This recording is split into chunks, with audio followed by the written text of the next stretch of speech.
Welcome to the overview of Gilead's anti-corruption and anti-bribery module.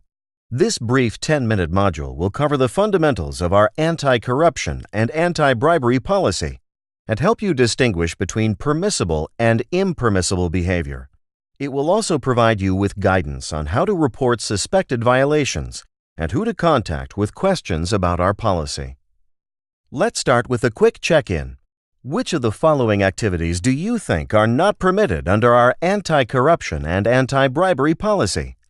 Adding a doctor to Gilead Speakers Bureau so that they learn about Gilead and are more likely to prescribe our products?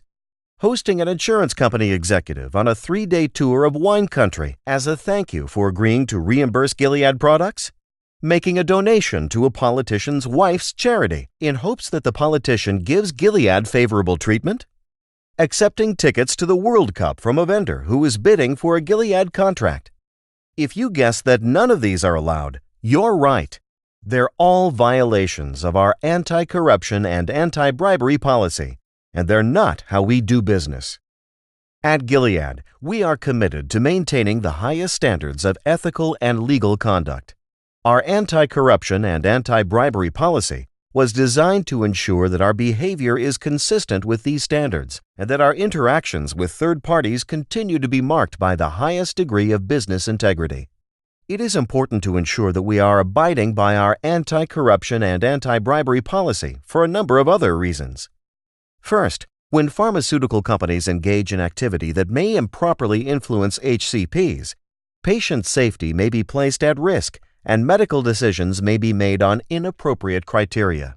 It can cause the public to lose confidence in the pharmaceutical industry, and engaging in improper activities can also result in large fines levied against the company and against company personnel who are involved.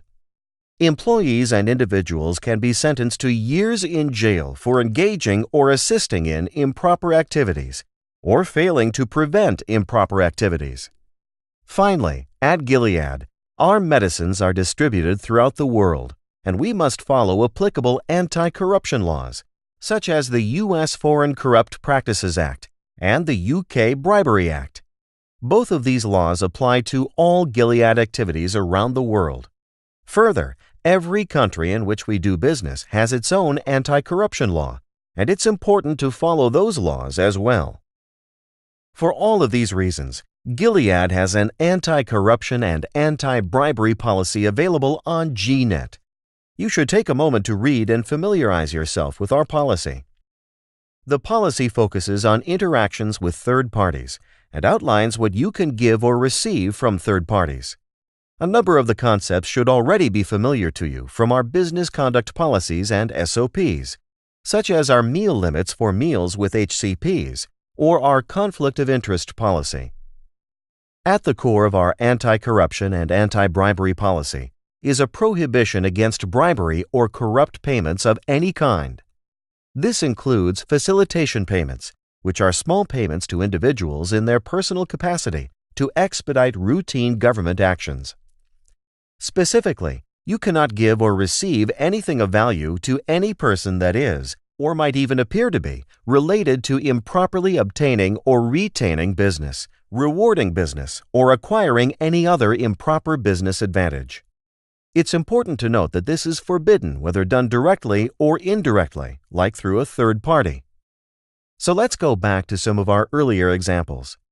In each of these cases, something of value is being given in exchange for, or in hopes of, or as a thank you for an improper business advantage. So whenever you are offering or providing something of value to a third party, it's important to think about what you are providing and why you are providing it. We want to make sure that we are doing the right things for the right reasons.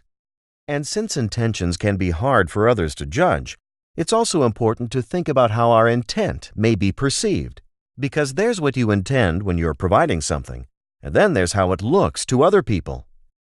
It's also important to ensure that our books and records are accurate and provide reasonable detail about transactions. All employees are responsible for ensuring that their expenses are accurate reflections of the underlying payments. For instance, it would be improper to record a meal with an HCP as a transportation cost. Gilead also relies on third parties who act on our behalf and are instrumental in bringing our products to patients around the world. Gilead engages many different types of third parties to act on our behalf, such as advertising agents, distributors, travel agents, or market access agents. Of course, these aren't the only types of third parties that Gilead engages, but some of those just mentioned may have sensitive interactions with HCPs or government officials that could be subject to increased scrutiny by the authorities.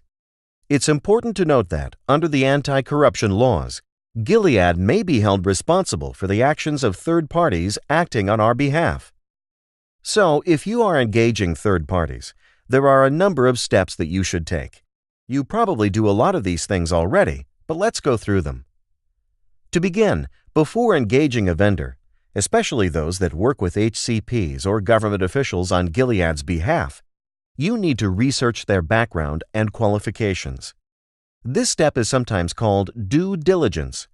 You should ensure that you have done adequate research and analysis on the party to feel comfortable that engaging the party will not cause a violation of the anti-corruption laws and policy. If you have questions regarding how much due diligence is appropriate or how to do due diligence, please contact the legal department. You must also communicate Gilead's policies to third parties acting on our behalf. Let them know about our core values and our zero-tolerance policy towards behavior that is, or may be perceived to be, corrupt. Where required, you should also ensure that there's a language about our anti-corruption and anti-bribery policy in contracts with third parties. You should also ensure that the proposed compensation is reasonable. You should compare the proposed compensation to other vendors that provide similar services in the region and ensure that the payment represents the fair market value of the services being provided. And when it comes to HCP engagements, you should ensure that payments follow relevant business conduct policies, or SOPs, and that they are commensurate with Gilead's fair market value calculations. Finally, you should supervise the third party to ensure that they are not engaging in improper behavior. If you ever suspect that anyone is violating Gilead's anti-corruption policy, whether it's someone at Gilead or a third party acting on your behalf, you must report it immediately.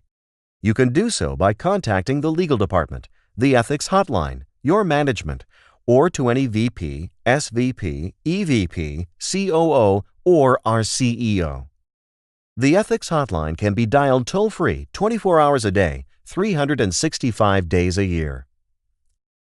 This module provides multiple examples of activities that might raise anti-corruption concerns, but it can't cover every instance. Please always feel free to reach out to the anti-corruption team at Gilead, whether you have a question about the policy or a specific activity.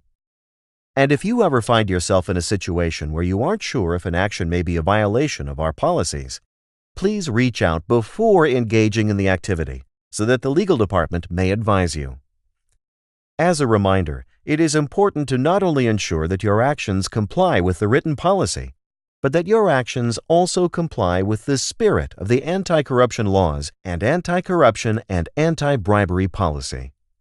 Please now take a brief quiz on our anti-corruption and anti-bribery policy.